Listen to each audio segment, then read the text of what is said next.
boa noite. Nas últimas semanas, a violência urbana do Rio de Janeiro tem ocupado as manchetes dos principais jornais do país. Fala-se em campanha organizada, mas muito mais forte que qualquer campanha é a insegurança da cidade. O que nem todo mundo sabe é que o epicentro desta violência não se situa exatamente no Rio de Janeiro, mas na sua vizinhança.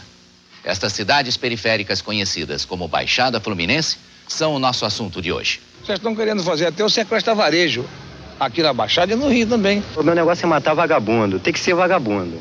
Mas porque todo mundo nasceu pra morrer um dia, não importa a hora. Bateram em todo mundo, mataram meu irmão, mataram meu marido e o meu amigo Cacau. Eu sei que eu vou morrer, eu sei que eu vou morrer, uma hora pra outra eu tô morrendo.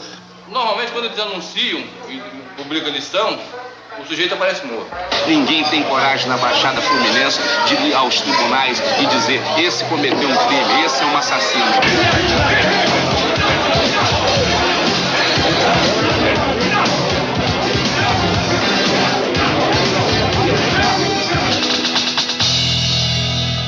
Em 1 minuto, no documento especial.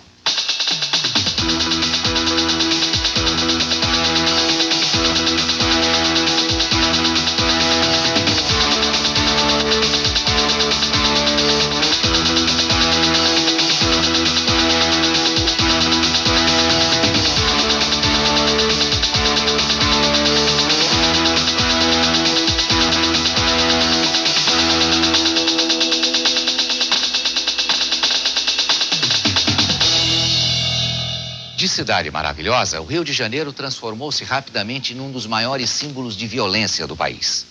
Esta violência emana, sobretudo, de uma região periférica à própria cidade, a Baixada Fluminense, onde a vida humana não está valendo mais do que alguns trocados. Minha alma canta, vejo o Rio de Janeiro. Estou morrendo de saudade. Rio, teu mar, praias sem fim. Rio, você foi feito pra mim. O Departamento de Estado norte-americano distribuiu às agências de turismo dos Estados Unidos um documento que relaciona o Rio de Janeiro como uma das cidades mais perigosas do mundo. E nos últimos anos, o Rio de Janeiro passou a ter a sua imagem confundida com a Baixada Fluminense, onde atuam os mais conhecidos grupos de extermínio do mundo, os Esquadrões da Morte.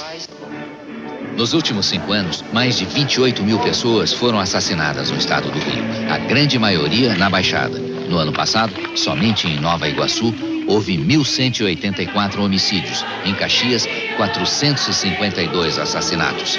Em São João de Meriti, outros 235 e mais 69 em Nilópolis, o menor município do país. Um dos crimes que mais revoltaram os moradores da Baixada foi o assassinato da irmã Filomena Lopes, dia 7 de junho. Ela foi morta porque se recusou a dar lotes de terra a 2 traficantes. Nós sabemos pela hierarquia de seu comando, jamais poderia condenar os seus pares de corporação. A certeza da impunidade é a maior munição dos grupos de extermínio. Sua ousadia é tanta que enviaram ao documento especial uma lista de 40 nomes. São os chamados bola da vez, na linguagem dos exterminadores. A lista é encabeçada pelos irmãos Evivaldo e Enivaldo Nunes Barbosa, acusados do assassinato da irmã Filó. Além deles, estão marcados para morrer o traficante Ismael Gomes Pimenta, o estuprador Anderson da Costa Dandi, o trio de traficantes Luiz Carlos da Silva, Reinaldo de Oliveira e Luiz Cláudio Fonseca, o traficante conhecido apenas como Quinha, outro traficante apelidado de Boi Babão, o assaltante Amarildo Leite Borges e o justiceiro apelidado de Duboi. Essa lista que o documento especial mostrou, figura ali estrupador e os 2 assassinos da freira Filomena, que construiu 260 e poucas casas aí para moradores pobres aí do bairro Caioaba. Normalmente quando eles anunciam e publicam a lição, o sujeito aparece morto. Sei que eu vou morrer, eu sei que eu vou morrer, uma hora pra outra eu tô morrendo, mas eu quero que muitos policiais saibam que eu não tenho nada contra a polícia, mas sendo que o Max, ele tá a fim de me matar, eu sei que ele tá a fim de me matar, um ano depois ele morre, o nego fala que eu gosto de matar a polícia. Tô como queima de arquivo, de muitos policiais, sei de muita coisa. Como assim? De muita coisa que eles andam fazendo em Belfort Roxo eu sei. Então, estou como queima de arqueiro, por alguns, nem todos. Mas a maioria eu estou como queima de arqueiro. Quer dizer que são policiais que estão querendo te matar? Sim, senhor. Como é que policial como grupo de extermínio. Eu sou integrante do grupo de extermínio. Há quanto tempo você exerce esse tipo de atividade? Há mais de 15 anos. Você acredita que nesse período quantos devem ter matado? Eu já até perdi as contas, certo? A gente mata quem precisa matar. Entre os 41 criminosos jurados de morte, 7 são do Gogó da Ema, em Belfort Roxo, considerado o maior covil de bandidos da Baixada. Há dias em que ocorrem várias chacinas, como em 23 de maio de 89. Foram trucidados 5 membros de uma família. Apenas este menino de 5 anos conseguiu escapar fugindo para a casa de um vizinho. No mesmo dia, outra chacina em Belfort Roxo. 4 corpos estavam dentro de um carro nos fundos de uma olaria. Como sempre, não houve testemunhas. Ninguém sabe, ninguém viu. Ninguém tem coragem na Baixada Fluminense de reconhecer, ninguém tem coragem na Baixada Fluminense de ir aos tribunais e dizer: esse cometeu um crime, esse é um assassino. Matar pra mim é o maior prazer que eu tenho. Talvez mais do que ter uma mulher na cama. Meu negócio é matar vagabundo, tem que ser vagabundo. Eu recebo uma ajuda dos comerciantes, entendeu? Aonde eu atuo. Não matei menos do que 200 pessoas. O problema é que a insegurança é muito grande. Então, muitos são obrigados a lançar mão dos recursos e, às vezes, até num paralelo. Porque muitas vezes são os próprios policiais que, por uma questão de salários e etc., se propõem a fazer segurança de empresas e dar uma tranquilidade, ou pelo menos diminuir a intranquilidade daqueles que militam e operam aqui na Baixada Fluminense. Os números da violência na Baixada são estarrecedores. É uma espécie de guerra civil não declarada. O total de assassinatos ocorridos na Baixada, a polícia só consegue descobrir os responsáveis por cerca de 15% deles. O pior é que a quase totalidade dos crimes permanece impune. Em 1989, foram distribuídos para o Tribunal do Júri em Caxias 919 inquéritos de homicídios. Deste total, apenas 25 casos foram a julgamento, cerca de 3%, portanto. E quase a metade das ações penais refere-se a réus fugitivos. A certeza da impunidade na Baixada Fluminense impera. As pessoas cometem crimes e esses crimes jamais são punidos. Daqui a pouco, você vai acompanhar uma viagem de trem que mais parece uma sessão de torturas. Tem que andar com sombrinha, faca, canivete, pra quando o nego encostar, a gente enfia logo, né? Porque tem muito homem abusado nesses trem mesmo, né? O dia que eu dei na cara do homem, tá sentada, aí ele cruzou o braço.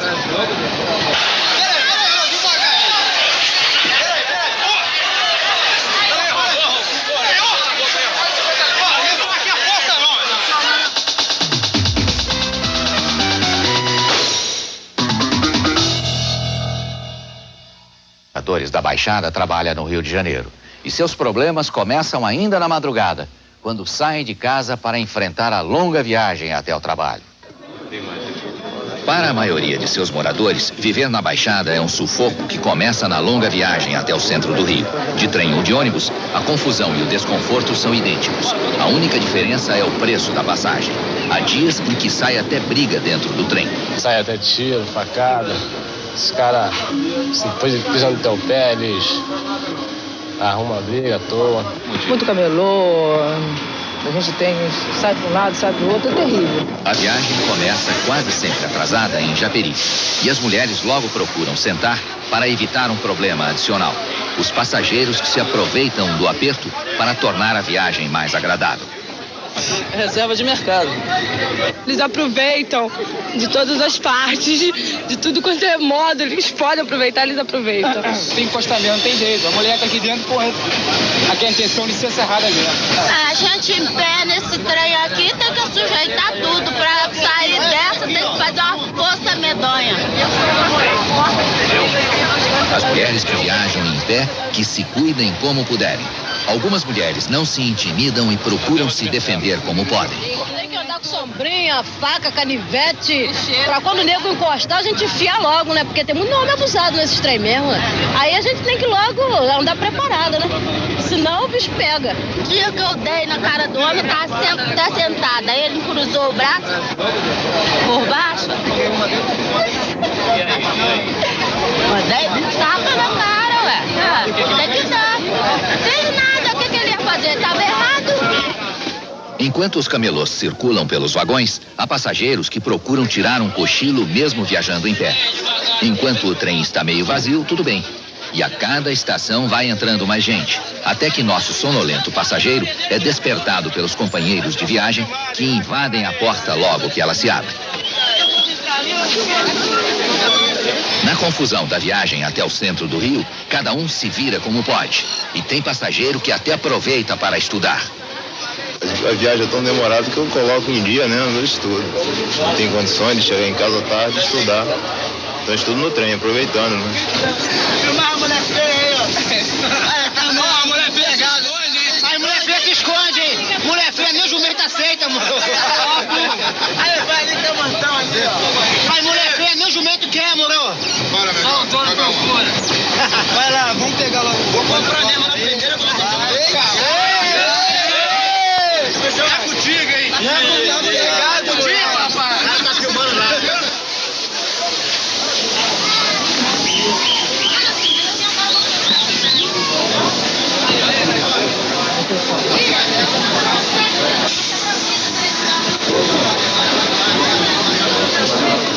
Os ônibus são a outra opção para os moradores da Baixada que trabalham no Rio de Janeiro. Nas linhas que partem do terminal rodoviário ao lado da Central do Brasil, o simples fato de embarcar num ônibus após um cansativo dia de trabalho acaba se transformando numa verdadeira operação de guerra.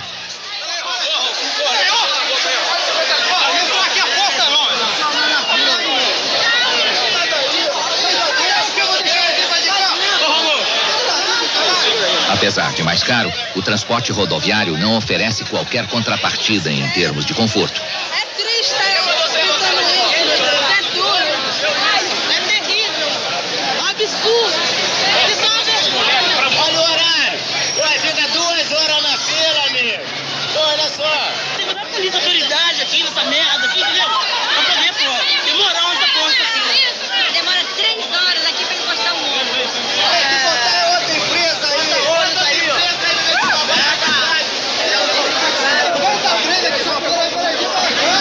Levaram o quê? Dormindo um pouco, Ele briga por causa de uma passagem, é por isso. Ele briga por causa de uma passagem. Pô, a gente fica 2 horas na fila aqui esperando o ônibus, rapaz.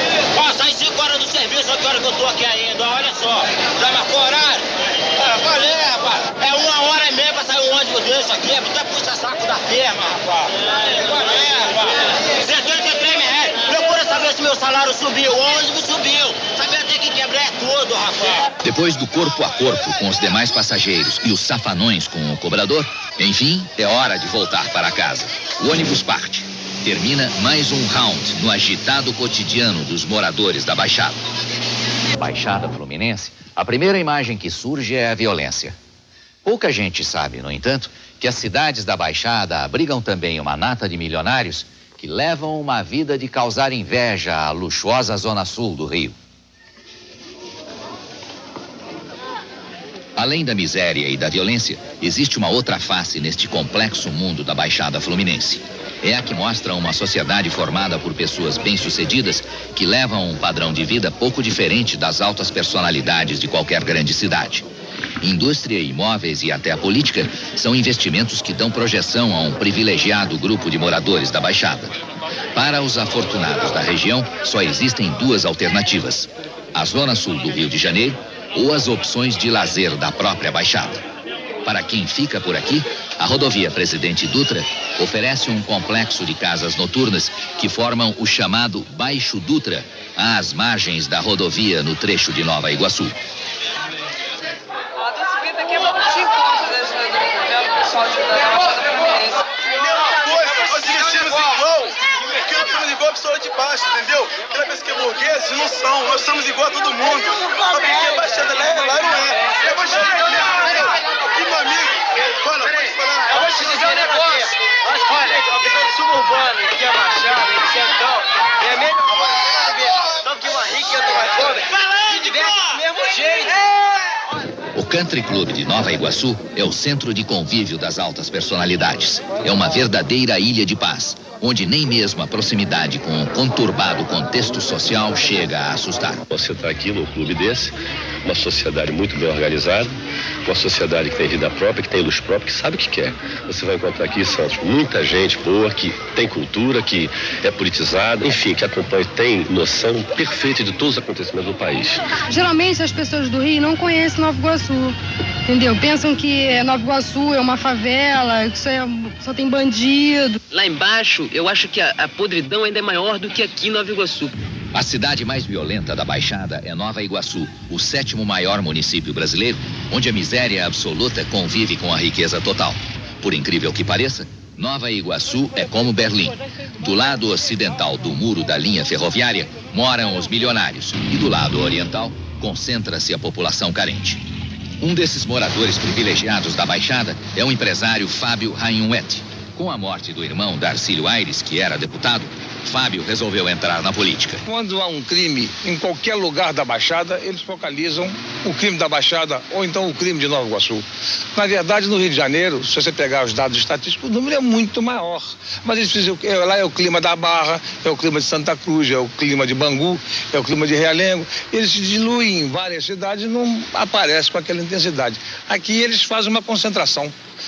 Isso prejudica muito a nossa imagem e atrapalha alguma coisa, mas todos que aqui chegam se surpreendem com o que encontram no parque industrial, na vida social, no modo de vivendi do nosso povo.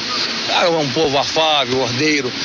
A grande locomotiva do Society da Baixada é Dona Júlia Martins, uma das pessoas mais conhecidas do Country Club de Nova Iguaçu e sempre disposta a organizar festas e a participar de movimentos em benefício das populações carentes.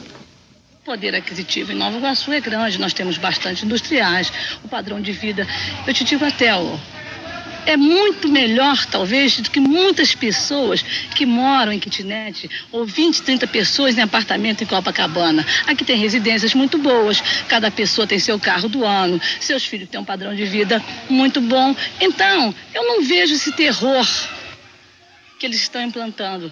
No bar do clube, uma dose de humor negro, algumas vezes apimenta ainda mais a violência da região.